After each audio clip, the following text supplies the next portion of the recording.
और एक चीज है, डिफेक्शन के बारे में नाम सुना है कि तुम? डिफेक्शन, एंटी डिफेक्शन लॉ था।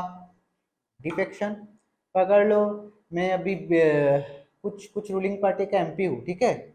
उसके बाद मैं पार्लियामेंट में चला जाता हूँ। उसके बाद सडनली मैं एमपी बनने के बाद मैं दूसरा पार्टी ज्वाइन कर लेता हूँ, ठीक है। दैट इज, वो चीज नहीं, वो चीज को रोकने के लिए एंटी डिफेक्शन लॉ को बनाया गया है कि तुम ऐसा नहीं कि तुम मेरे द्वारा मेरा पार्टी का नाम यूज करके एमपी चल बन लिया, उसके बाद चला गया ट्विटर में, ठीक है। तो डिफेक्शन के ग्राउंड में जब होगा, डिफेक्शन अभी तो ये तो क्वालिफिकेशन के ग्राउंड में बताया मैं, और डिफेक्शन के ग्राउंड में अगर होगा तो उसके लिए भी चार ऐसा कारण है जब तुमको ये एंटी डिफेक्शन के लॉ के अंडर तुमको छोड़ के मतलब उसको डिस्क्वालीफाई किया जाएगा तुम्हारा एमपीशिप को। और एंटी डिफेक्शन का जो रूल है वो तुम लोग जान लेना, फिर भी मैं एक्स्ट्रा बता दे रहा हूँ, 10th शेड्यूल में है, ठीक है। 10th शेड्यूल में लिखा गया है एंटी डिफेक्शन लॉ, ठीक है। एंटी डिफेक्शन का जो एंटी डिफेक्शन लॉ है ये 10th शेड्यूल में, कॉन्स्टिट्यूशन का 10th शेड्यूल में डाला गया है, ठीक है। एंटी डिफेक्शन, ठीक है। अच्छा, मतलब डिफेक्शन के कारण जो डिस्क्वालीफाई होगा, ये इसका फर्स्ट रीजन है, तुमने वॉलेंटरीली बोल दिया कि मैं, ठीक है, अगर पकड़ लो मैं एमपी हूँ बीजेपी का, ठीक है, मैं जाता हूँ, मैं मतलब मैं प्रेस मीट में मतलब मैं ऑफिशियली डिनाउंस करता हूँ कि मैं I will from today I am not a member of BJP, BJP में छोड़ रहा हूँ, automatically my MPship will be cancel, disqualified, ठीक है। Automatically my MPship will be cancel, ठीक है। अगेन, अगर तो मतलब मैं मतलब पकड़ लो पीएम मोदी कुछ बिल ला रहा है, ठीक है, और मैं बीजेपी का एमपी हूँ, ठीक है, मुझे तो उनके सपोर्ट में वोट करना है, ठीक है। तो मुझे डायरेक्शन दिया गया कि तुम, मैं सब बिल सबमिट करूंगा, तुम लोग वोट करना मेरे फेवर में, मैं जाके बोलता हूँ मैं वोट नहीं करूंगा, ठीक है। मतलब पॉलिटिकल पार्टी का डायरेक्शन के अगेंस्ट चला जाता हूँ, तब भी डिस्क्वालीफाइड, ठीक है, डिस्क्वालीफाइड है, ठीक है। थर्ड है, अगर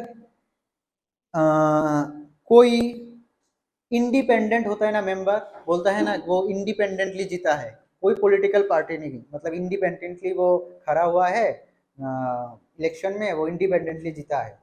अगर कोई इंडिपेंडेंट मेंबर लोकसभा का एमपी बन गया है और उसके बाद वो डिसाइड करता है नहीं मैं कोई पार्टी के साथ चला जाऊंगा, मार्च कर जाऊंगा, automatically my MPship will be cancelled, okay.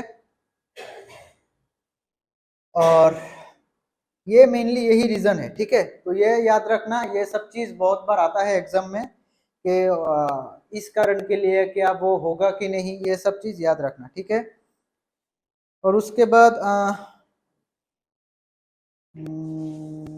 Important कुछ है, इम्पोर्टेंट कुछ बता देता हूँ तुम लोगों को, सारे चीज तो जरूरत नहीं है। ये चीज तो पता है ना, एमपी अगर तुम बनते हो कोई भी पार्लियामेंट का, तुमको एक ओथ लेना पड़ेगा बिफोर द प्रेसिडेंट, ठीक है, प्रेसिडेंट के सामने, या प्रेसिडेंट ने अगर किसी को ऑथोराइज किया है वो भी हो जाएगा, उनके सामने एक ओथ लेना पड़ेगा, ठीक है, कि तुमने ऐसे ही मतलब you should be bear true faith allegiance to the constitution of India, ठीक है, अपना देश के बारे में, हित के बारे में सोचोगे, एक्सेट्रा एक्सेट्रा, ये बात किया जाता है, ठीक है। हाँ, और उसके बाद है सैलरीज एंड अलाउंसेस, एमपी को सैलरी कितना मिलता है, ठीक है, किसी को पता है क्या एमपी का सैलरी कितना होता है?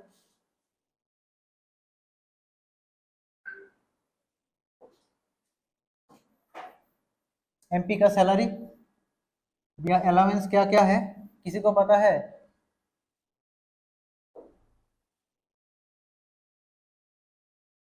2018 में, पहले 2018 से पहले वो 50,000 था पर मंथ, ठीक है, अभी वो 1 लाख हो गया, ठीक है, पर मंथ, ठीक है। और एक है कॉन्स्टिट्यूएंसी, मतलब तुम अपना कॉन्स्टिट्यूएंसी में कुछ अच्छा काम करने के लिए और एक अलाउंस दिया जाता है, ठीक है, मतलब ये तुम्हारे लिए कि तुम एमपी फंड बोलता है इसको, ठीक है, मतलब तुम अपना फंड से अगर कुछ हेल्प करना चाहते हो उसके लिए, वो 70,000 है। ठीक है, 70,000 पर मंथ मिलता है, ठीक है। और ऑफिस एक्सपेंस, ऑफिस के खर्चे के लिए, ऑफिस एक्सपेंस के लिए 60,000। और ये तो और सैलरी है, सैलरी तो बता दिया, 1 लाख पर मंथ, ये सारे पर मंथ है।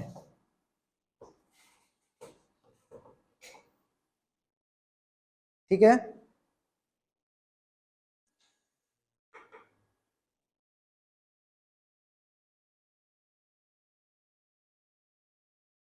उसके बाद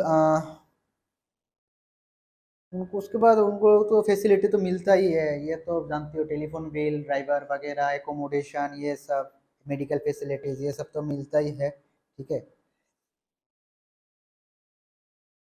उसके बाद ये जो सैलरीज जो आता है ना, ये जो खर्चा होता है, ठीक है, ये सब कौन सा फंड से आता है इंडिया का, तो बता सकता है? जितना भी सैलरी आता है, नॉट ओनली एमपीज, कोई भी सेंट्रल गवर्नमेंट का एम्प्लॉय जो होता है या गवर्नमेंट ऑफ इंडिया जो भी खर्चा करता है, कौन सा फंड के अंदर करता है, मतलब कौन सा फंड का पैसा से करता है?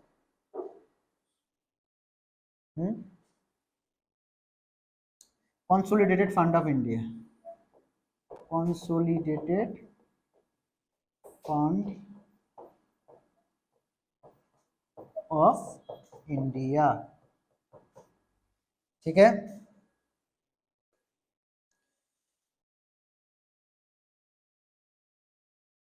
तो इतना तक किसी को कोई डाउट है क्या? नेक्स्ट आएंगे हम लोग प्रिसाइडिंग ऑफिसर ऑफ पार्लियामेंट, जो एक बैठा रहता है ना पार्लियामेंट के ऊपर में, बोलता है ना, आप चुप रहिए, आप चुप रहिए, उन्हें बोलने दीजिए। माननीय, ऐसे बोलते हैं ना कि आप चुप रहिए, माननीय सदस्य आप चुप रहिए, ऐसा है ना, वो इनका बोलता है प्रिसाइडिंग ऑफिसर। तो ये है, लोकसभा में कौन होता है? Speaker, speaker. और राज्यसभा में कौन होता है? हाँ, वाइस प्रेसिडेंट। ठीक है, एक्चुअली वाइस प्रेसिडेंट को एक्स ऑफिशियो चेयरमैन बोला जाता है, एक्स ऑफिशियो चेयरमैन। ठीक है, क्योंकि मेन ऑफिशियल जो उनका कैपेसिटी है वो वाइस प्रेसिडेंटशिप का है। ठीक है, लेकिन वो एक्स्ट्रा ये काम भी संभालते हैं। ठीक है, इसलिए एक्स ऑफिशियो चेयरमैन होता है। ठीक है, ये इरेज कर लो।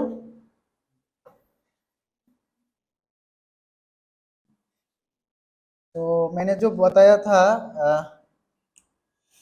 पार्लियामेंट के बारे में, कौन सा आर्टिकल में बताया गया है, कहां से कहां? 72 श्योर? कितना है? 79। ठीक है, ठीक है। तो हम लोग का प्रिसाइडिंग ऑफिसर, राज्यसभा का प्रिसाइडिंग ऑफिसर कौन है? वाइस प्रेसिडेंट है। वाइस प्रेसिडेंट ऑफ इंडिया कौन है, लेकिन वो कौन है?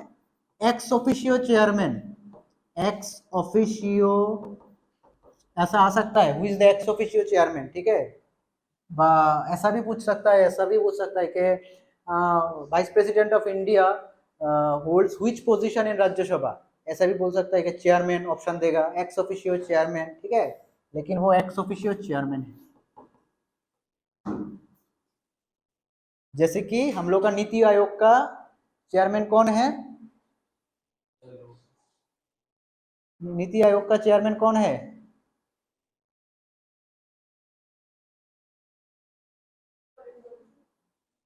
नरेंद्र मोदी नहीं, president, prime minister of India.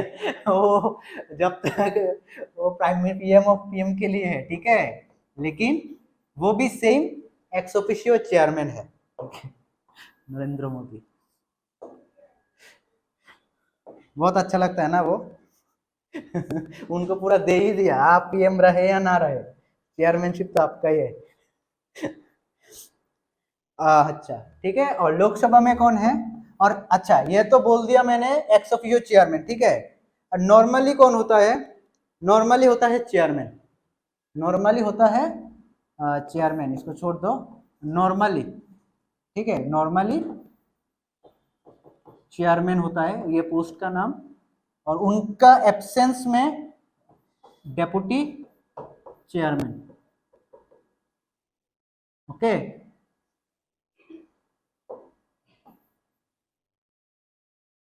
इसके बाद लोकसभा का कौन होता है? लोकसभा का कौन होता है? लोकसभा का गर्ल्स लोग इतना साइलेंट रहने से नहीं होगा ना, प्रेसिडेंट ऑफ इंडिया फीमेल है। आप लोगों को तो थोड़ा बहुत मोटिवेशन लेना चाहिए। क्या होगा लोकसभा का?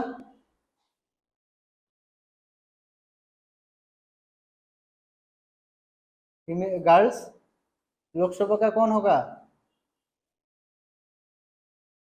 स्पीकर, जेबीएल का नहीं, कुछ कंपनी का नहीं, नॉर्मल ह्यूमन स्पीकर, ठीक है। स्पीकर, और उनका एब्सेंस में डेप्यूटी स्पीकर।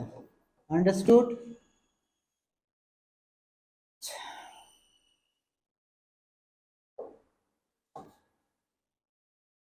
तो हम लोग का पार्लियामेंट का दो प्रिसाइडिंग ऑफिसर के बारे में, ठीक है, बता दिया। तो हम लोग का देखो पार्लियामेंट कैसा काम करता है, देखो ऊपर में ये भी देखो ऐसा ही है, हम लोग का पिरामिडिकल स्ट्रक्चर है। देखो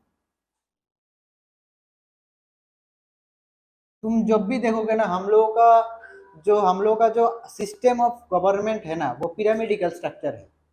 नीचे में अगर तुम लोकसभा को रखोगे, उसके ऊपर राज्यसभा को रखोगे, उसमें ऊपर प्रेसिडेंट को रखोगे, ठीक है। लेकिन पावर जब जितना ऊपर जा रहा है ना, पावर इतना ही कम हो रहा है।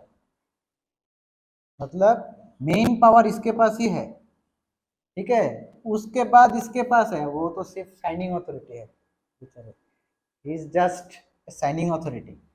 हाँ, लेकिन अगर कोई गुस्से वाला है, होल्ड करके डाल सकता है, ठीक है, तो होल्ड करके चला जाएगा। अगर एक कोई बिल होल्ड में गिर गया तो वो खत्म है, वो इतना दिन तक चाहे होल्ड में रख सकता है, जितना दिन तक चाहे होल्ड में रखेगा कि मैं ये पढ़ रहा हूँ अभी, मैं डिसाइड करूंगा बाद में, ऐसा है।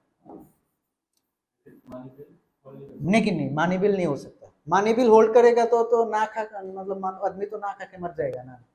क्या खाएगा? पैसा मिलेगा, सैलरी नहीं मिलेगा, बजट बंद हो जाएगा, गाड़ी वाड़ी सब बंद हो जाएगा, मानी बिल तो देना पड़ेगा ना।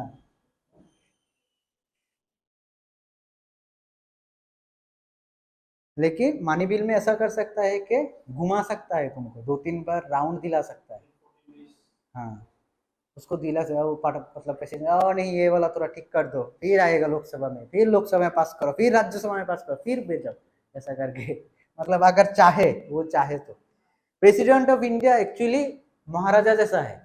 महाराजा के पास भी कोई पावर नहीं होता था, he was just a sitting authority, ठीक है। उनके नाम में सारा काम प्राइम मिनिस्टर, मतलब वो मंत्री करता था, ठीक है, मंत्री जो था वो करता था। सेम सिस्टम बोलता है ना, president is the nominal head, ठीक है, नाम का हेड है, but the real and executive power lies with the PM, prime minister of India, ठीक है।